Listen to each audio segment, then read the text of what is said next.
Subject: Chief Engineer Hun Bunt. Species: Gaunt. Description: Centauroid non-prehensile tail, 6-8 inches, 2 meters average height, 310 pounds, 140 kilograms, average weight, 162-year life expectancy. Ship: NA location, classified. "So we're pulling doubles all week?" Anris asked. "Yeah, we have to get this job done," I replied, not looking up from my terminal. "Fleet's gonna be needing these ships sooner than later." "Pretty sure that's sooner rather than later, boss." Anris crossed his arms. "Jesus, can't believe we gotta build a bunch of dreadnoughts just so that the US can play with its new war crime cannon," Sam said. "Wasn't the Nidhogg a massive undertaking that took years to finish?" "Decades. But the tech's moved on and we're using an assembly line strategy this time around," I said. "Get back to work." The human and Gaunt pair grumbled and left my office. Once the door closed, I chuckled to myself. They may bitch and moan, but they love the job and the extra pay for the hard work. There's also the satisfaction of watching a ship that you built undock and fly away. I'd worked hard to get where I am, but I miss that feeling dearly. There's other things that I miss about working the lines, not knowing just how badly these dreadnoughts are needed for one thing. Also, in my old position, I wouldn't have been able to tell that something is odd about these assembly lines.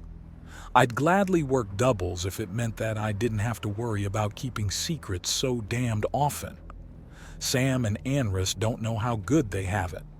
A massive undertaking, I repeated to myself. Massive doesn't even quite do it justice.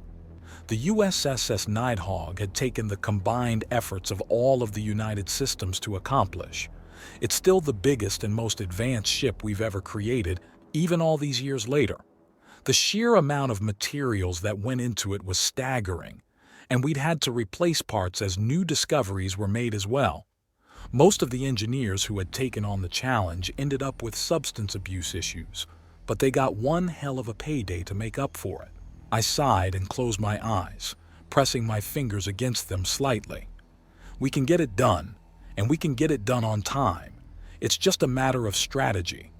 The right workers in the right spots for the right amount of time. As long as the parts keep coming in on time, we'll be fine. A beep notified me that I had a new mail waiting for my eyes to open. Didn't even have to open my eyes to know who sent it, though. From USAI Omega. To Chief Engineer Hun Bunt. Subject: Staffing assignments. I've finished the staff assignments for this week. New staff will arrive tomorrow. See attachment for details. New staff? We're fully staffed right now. What does it mean, new staff? Replacements or something? I opened the attachment and my jaw dropped. Omega was double staffing us.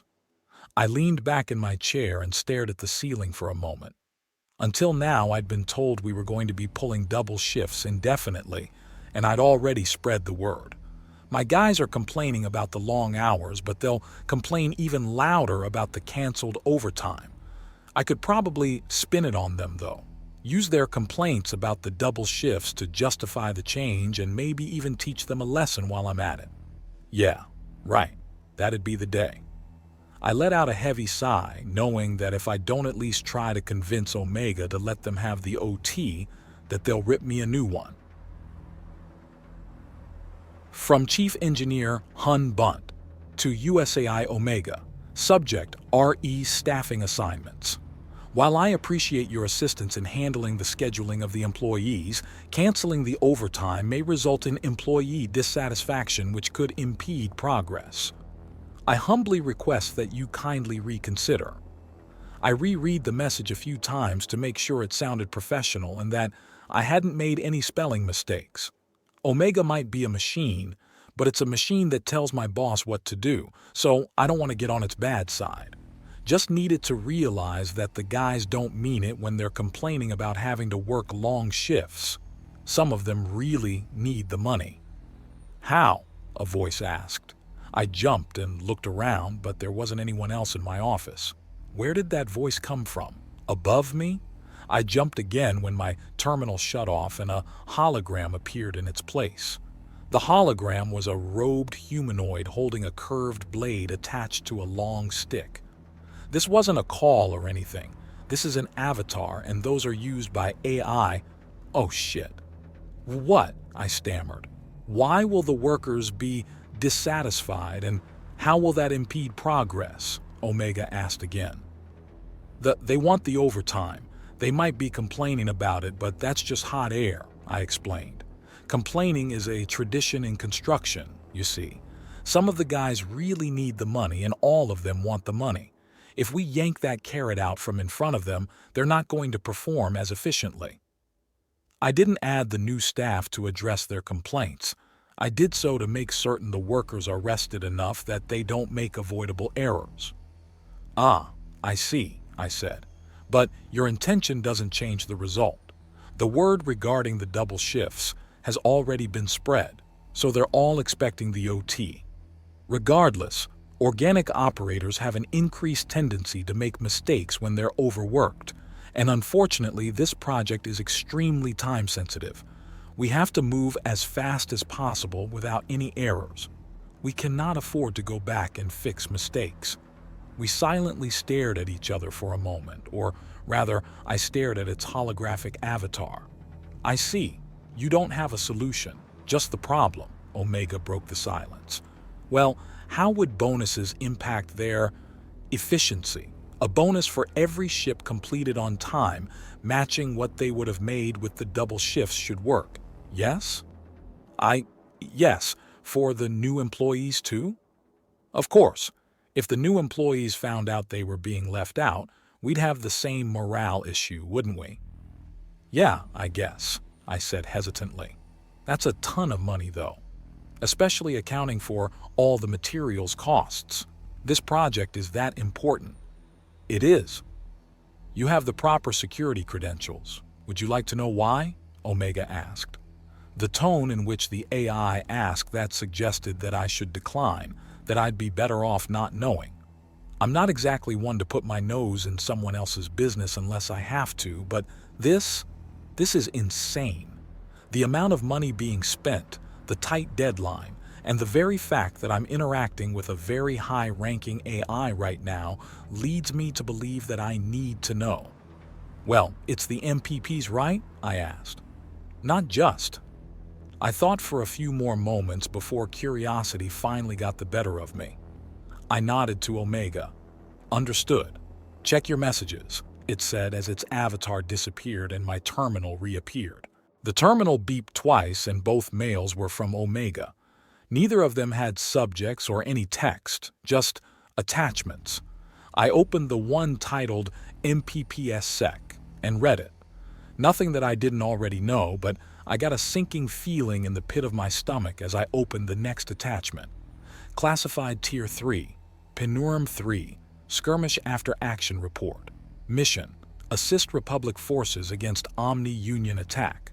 System Information: G2V Star, 3 planets, 1 habitable. Friendly Forces, EST, 1,500 Republic ships, 90 US ships. Enemy Forces, EST, 1395000 ships, 1 MPP. Result: unknown enemy damages. All Allied forces lost. 82 US ships lost, 6 US ships damaged. Summary: the United Systems Quick Response Force assigned to Republic space received a request for aid from Republic forces in Penurim 3. The QRF was spread thin supporting Republic forces elsewhere, but Rear Admiral Newsom was able to gather 90 ships to respond to the request for aid. Newsom did not have any scouts to spare, and as such was lacking critical mission intelligence, but due to the context of the request he was expecting a heavy OU presence. His forces were met by 1,395,000 OU ships and 1 mobile prime platform which immediately began firing. Rear Admiral Newsom was killed in action along with his ship and 82 of our vessels. Our vessels that were able to escape were not pursued. The intention Mobile Prime Platform's AI is unknown, but it is suspected that it is attempting to establish a foothold. Recommendations: bolster the QRF. Monitor Penorm 3 until Project Gungnir is complete. Allocate any and all necessary assets to expedite the completion of Project Gungnir. Assault Penorm 3 ASAP. I turned off my terminal and held my head in my hands, resting my elbows on my desk. By the stars above and below, there's an MPP in Republic space trying to establish a foothold. That's in Republic space, though. So why are we so concerned? What am I missing? Is the brass wanting to perform combat testing of the new ships immediately? Or are they concerned that Sol may be the next to be attacked? If humanity were to simply give up on Sol and cut their losses, they'd still have plenty of economical and military might. They might get a black eye politically, but they'd survive, no doubt. I sighed. No, humanity wouldn't do that. Humans are infamously stubborn, and whenever there's even a shred of honor on the line, they'll tear apart the cosmos for it. If an MPP showed up in Sol, they'd probably throw everything they have at it, dragging the entire US along for the ride. It would be best if they used the Gungnir ships instead of the standard fleet, I guess. I ran my fingers through my hair and triggered the public address system. Attention all staff. This is Chief Engineer Bunt. Overtime has been canceled. New staff members are on their way to take over the double shifts. Instead of the OT, we'll be getting bonuses that are dependent on how quickly we do our job. Expect a mail with details soon. If you have questions, don't hesitate to ask your immediate superior. Time to build some ships.